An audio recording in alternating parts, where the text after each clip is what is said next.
Salam luar biasa dahsyat. Halo sahabat semuanya. Selamat datang kembali di channel ini bersama dengan saya, Rizal. Hari ini, kita akan melanjutkan pembahasan sebuah dokumen tentang arah kebijakan ekonomi dan keuangan syariah tahun 2026 yang dikeluarkan oleh Bank Indonesia. Banyak orang ketika mendengar kata ekonomi syariah, mereka langsung mengasosiasikan hanya dengan aturan agama atau sekedar tata cara di dalam bank. Hari ini, saya ingin mengubah cara kamu melihat hal tersebut. Ekonomi syariah pada tahun 2026 bukan sekedar daftar aturan yang harus diikuti. Kebijakan ini adalah sebuah sistem penguatan sinergi yang dirancang secara khusus untuk menghasilkan pertumbuhan ekonomi yang inklusif dan berkelanjutan menuju Indonesia emas. Artinya, sistem ini didesain untuk memastikan adanya perputaran dan produksi barang yang terjadi secara merata, menjangkau seluruh lapisan masyarakat, dan terus tumbuh tanpa merusak stabilitas pasar. Jika kamu seorang pengusaha, investor, atau bahkan mahasiswa, kamu perlu memahami kemana arah pergerakan dana besar di negara ini pada tahun 2026. Mari kita mulai pembahasannya. Coba kamu perhatikan. Di sini tertulis jelas tantangan transformasi untuk menuju ekonomi yang berdaya tahan. Apa sebenarnya yang dimaksud dari Bank Indonesia di sini? Selama bertahun-tahun, komitmen kita terhadap ekonomi syariah seringkali hanya bersifat normatif, hanya sekedar wacana atau dukungan di atas kertas.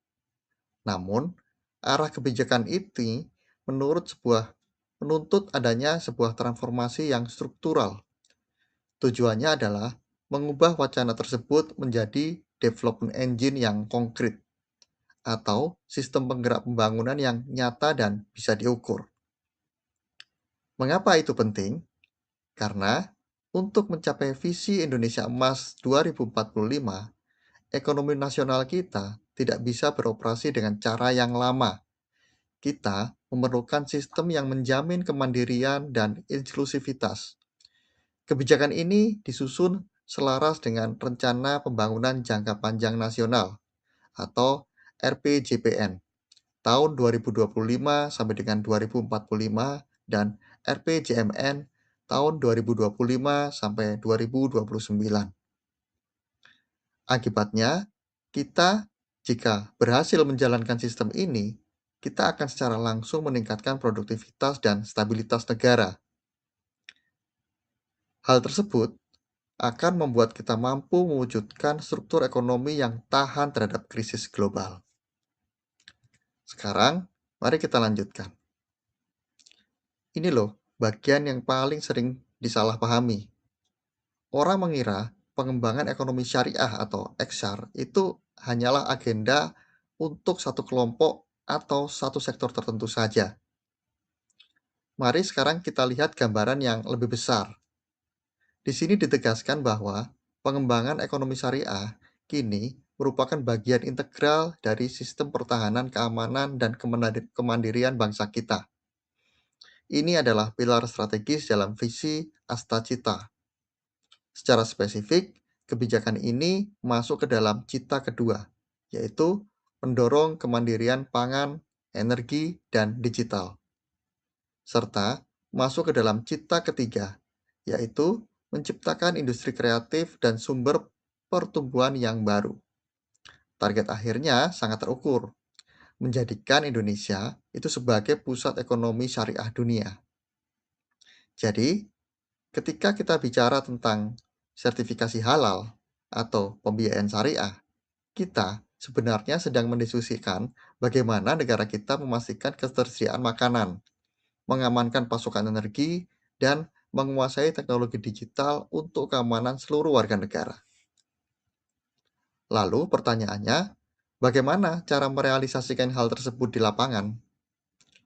Mari kita lihat pada pilar pertama, penguatan ekonomi rantai nilai halal di sektor real melalui strategi dari hulu ke hilir.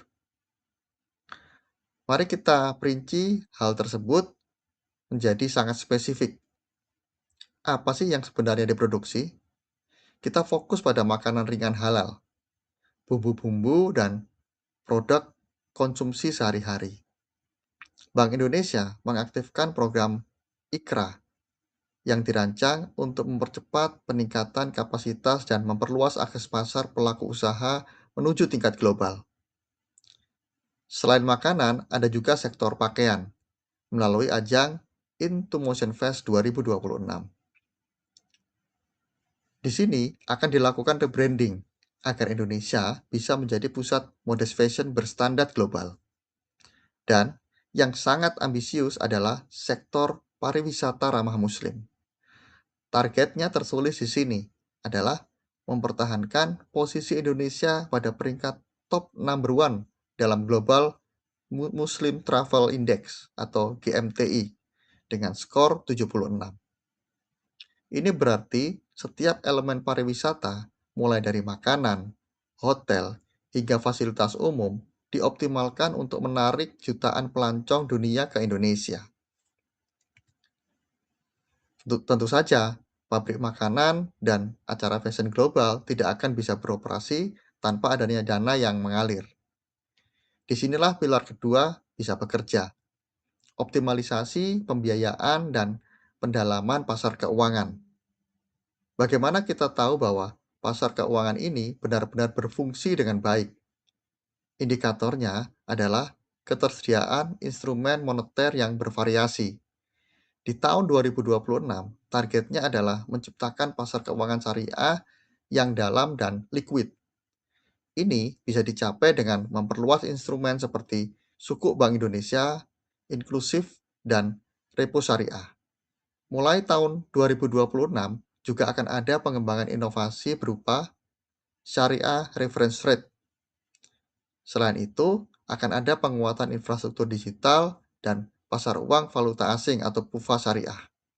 Sederhananya, ini adalah pembuatan jalan tol digital agar perpindahan uang bernilai triliunan rupiah antar bank dan perusahaan itu bisa terjadi secara cepat, aman, dan tercatat dengan valid. Sekarang, mari kita lanjutkan lagi. Semua pabrik dan instrumen keuangan tadi tidak akan maksimal jika masyarakat tidak paham cara menggunakannya. Pilar ketiga adalah memperluas literasi dan keuangan sosial atau SISWAF. Banyak orang berpendapat bahwa masyarakat kita belum siap dengan sistem keuangan yang canggih. Faktanya, data itu menunjukkan peningkatan. Pada tahun 2025, tingkat literasi ekonomi syariah sudah mencapai 50,18%. Targetnya di tahun 2026 ini akan dinaikkan menjadi 53%. Fokus utamanya bukan sekedar edukasi, tetapi mengelola SISWAF melalui kanal SISWAF untuk kolaborasi nasional dan integrasi data. Dana wakaf akan diakselerasikan menjadi wakaf produktif untuk membangun infrastruktur sosial dan memastikan ketahanan pangan. Hal ini didukung secara langsung oleh tata kelola yang terpusat dan proses digitalisasi. Jika dana sosial tidak lagi hanya diberikan dan habis dipakai, melainkan dana ini akan dikelola menjadi aset yang produktif yang terus menghasilkan keuntungan dan bisa dipergunakan oleh masyarakat Indonesia secara luas. Mari kita lanjutkan. Inti dari seluruh rencana ini adalah terjadinya sebuah perubahan paradigma menuju value-based economy atau ekonomi berbasis nilai. Perhatikan kalimat ini baik-baik. Selama ini, ekonomi syariah seringkali hanya dinilai dari apakah sebuah transaksi sesuai dengan aturan atau tidak. Ke depan, kita melakukan transisi dari sekedar kepatuhan atau compliance itu menuju penciptaan nilai atau value creation. Tujuan kita itu bergeser. Kita tidak lagi hanya mengecek apakah akadnya benar, tetapi kita memastikan apakah transaksi tersebut benar-benar menciptakan lapangan kerja, mengurangi kemiskinan, dan menghasilkan ekonomi yang berdaya tahan, berkeadilan, serta berkelanjutan. Nah, sebagai penutup, di sini kita bisa melihat peta jalan menuju Indonesia emas. Fondasi awalnya dibangun di atas RJMN, RPJMN, dan Astacita. Kemudian ditopang oleh sektor real melalui Global Halal Hub, sektor keuangan melalui pasar yang liquid dan dalam, serta sektor sosial melalui literasi tinggi dan kanal Ziswaf. Seluruh elemen ini digerakkan secara serentak dengan satu tujuan akhir, yaitu mencapai pertumbuhan ekonomi yang tinggi dan berdaya tahan, serta secara permanen memperkuat posisi Indonesia sebagai pusat ekonomi dan keuangan syariah di tingkat dunia. Bagaimana menurut pendapat kamu? Apakah perusahaan atau bisnis kamu sudah bersiap untuk mengambil posisi dalam pergerakan ekonomi masif di tahun 2026 ini? Silakan tulis analisis kamu di kolom komentar. Ingat, like dan subscribe jika video ini membantu kamu melihat peluang ekonomi dengan lebih jernih. Bagikan video ini ke teman kamu, keluarga, dan rekan bisnis kamu, agar mereka tidak ketinggalan momentum yang sangat penting. Sampai jumpa lagi pada video analisa selanjutnya.